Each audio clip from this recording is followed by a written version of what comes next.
Judgy Mommy Can't Be a Sister in Struggle by Jaclyn Lanae. Each day, it seems, the revolution in which we stand continues to draw back the curtain on the reality of what is and has been going on behind the scenes for centuries. Sometimes not even behind the scenes, sometimes right out there on the stage with spotlights shining on terrible actors doing terrible things. As we look on from the stunned audience, one thing becomes crystal clear: we need to be rebuilding. Of course, there are millions of us already doing that work, women and allies that have been doing that rebuilding work since time immemorial, it feels, on certain particularly dark days. And there are millions more masters of the necessary destruction who are doing their work right alongside the builders.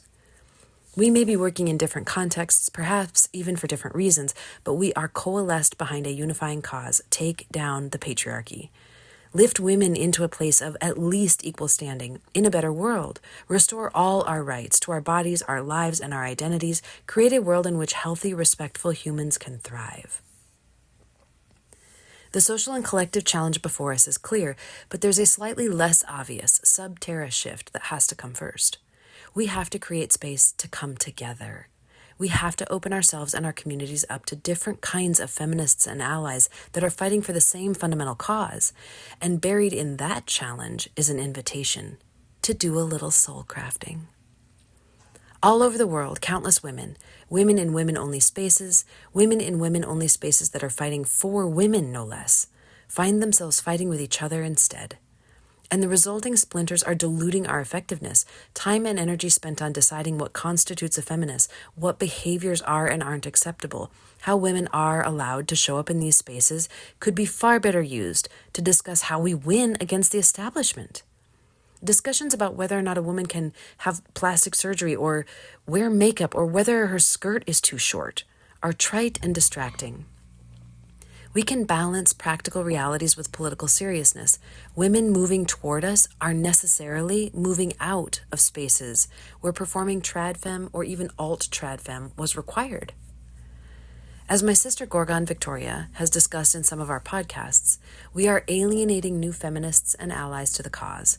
Most disturbing of all, these internal conflicts are contaminating our message and misdirecting our focus in a way that creeps dangerously close to a variation on the patriarchal dictations of womanhood and femininity that we're all fighting against. And that truth hints at the unspoken something else that might be going on underneath it all.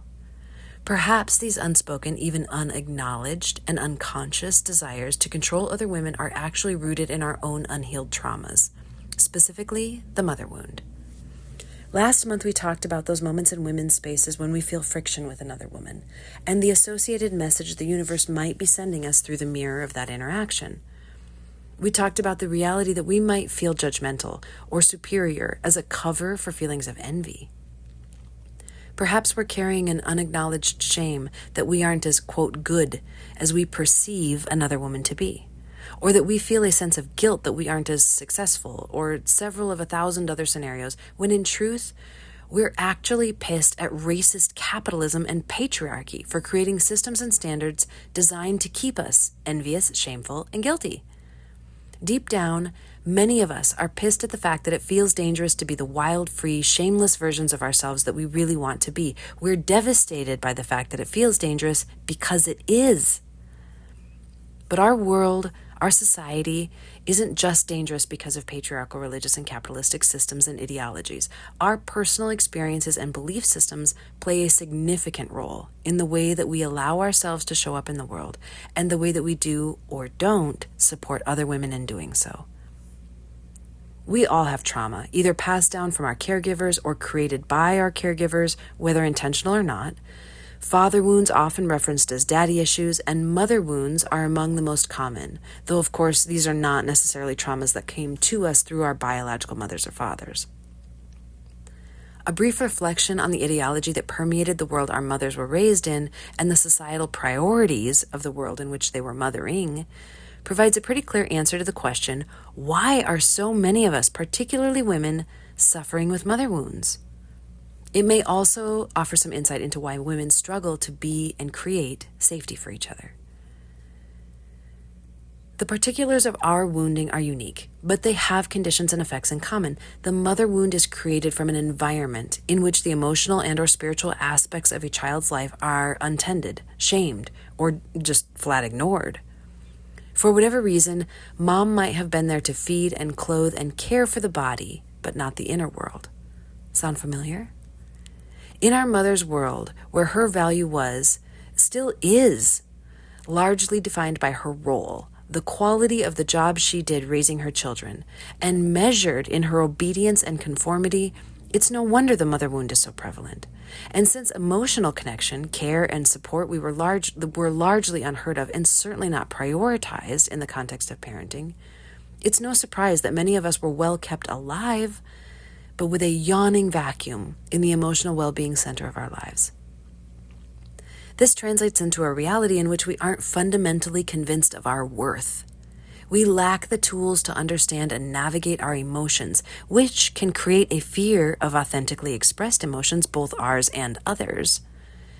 We fear being imperfect and feel a desperate need to be authentically loved, among many other expressions, or to show other women how right and experienced we are by pressuring other women to conform to our values, or by triangulating against women we feel are, quote, not feminist enough. Some of us also unconsciously see powerful or well-established women in the movement as dictators of who and how we're supposed to be, unconsciously connecting women in leadership or authority roles with a controlling, demanding mother or caregiver in a mothering role, whose worth was tied to our obedience to them. And out of their judgment, out of their own wounds, some women assume that position of power and judgment.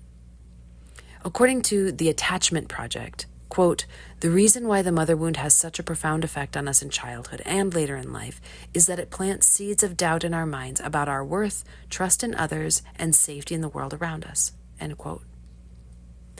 We might tend to doubt ourselves. We might tend to distrust other women and therefore both fear their control of us while simultaneously feeling a need to control them in order to feel safe. All of which perfectly plays into patriarchy's desire to keep women distracted and disconnected by policing each other rather than uniting against the real threat. Holding space for each other, then, particularly when we have beliefs that differ, will be powerfully supported by first seeking to heal ourselves, our mother wound, so that we are not coming from a walled-off space of defensiveness or superiority, so that no matter what others think or do, and no matter what they think about us, our value is secure. Before we go any further, however, I want to be clear, healing ourselves so we can embrace different perspectives does not mean opening space for people whose intention is to harm us or limit our power and freedom. Healing does not require that we make ourselves vulnerable to those with whom our safety is in question. What I'm addressing here is healing ourselves in order to help heal the fissures that are cracking the solidarity and solidity of the empowered feminist movements. And I think the invitation in that quest for those of us willing to take it on is to do a little soul crafting.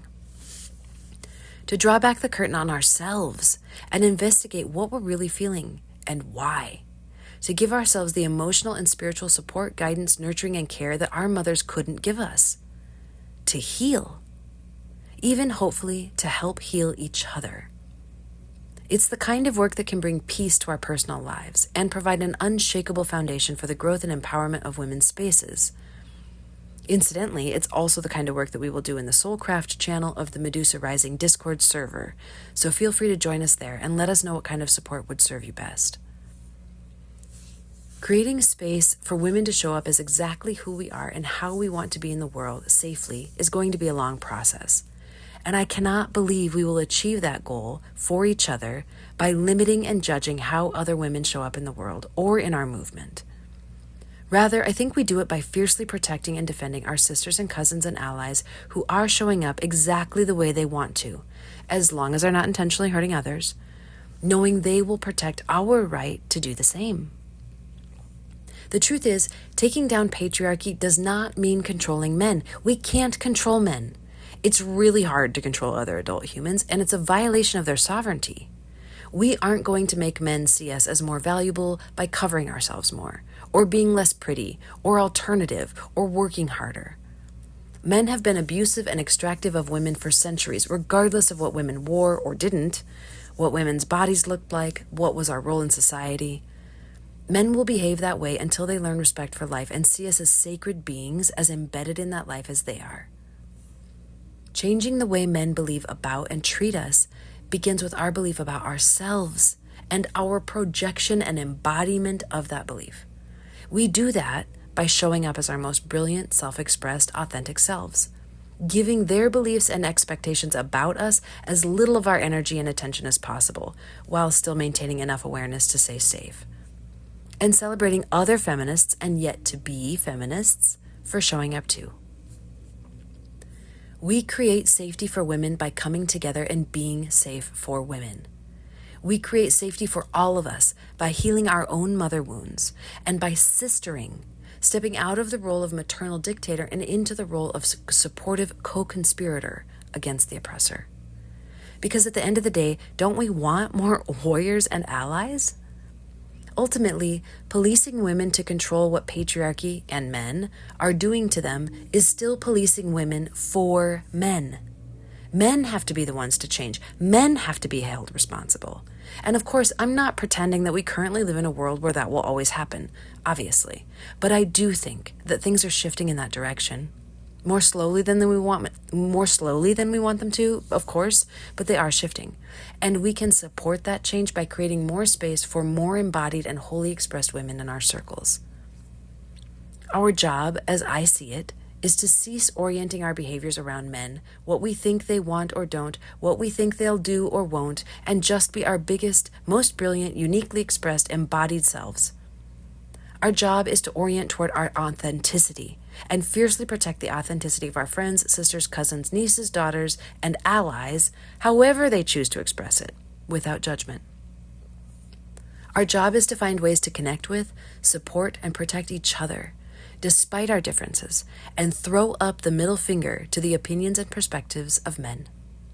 Our job is to step onto center stage, into the spotlight of our own lives, at least, to be as close as possible to impervious to the heckling of errant, patriarchal audience members, and to proudly showcase the power inherent in simply being who we really are. If you're in the fight to protect women's rights and you support the empowerment of women, as far as I'm concerned, you're in. I don't care if you wear makeup or have had your whole body sculpted by plastic surgery. I don't care if you're a stay-at-home mom or your favorite dress is made of cling wrap. I don't care if you have a 6-figure monthly income from your own business or you sell pictures of your feet online. We need you. I need you to help me protect my rights to be and dress and act however I want, because that is a lot of what my liberty and your liberty means. And I will do the same for you. If you happen to be a paying subscriber, I'll be elaborating on the hows of this work in bonus posts and the Soulcraft Circle of the Medusa Rising Discord channel. If you'd like to become a paying member and get all of those perks, visit medusarising.org.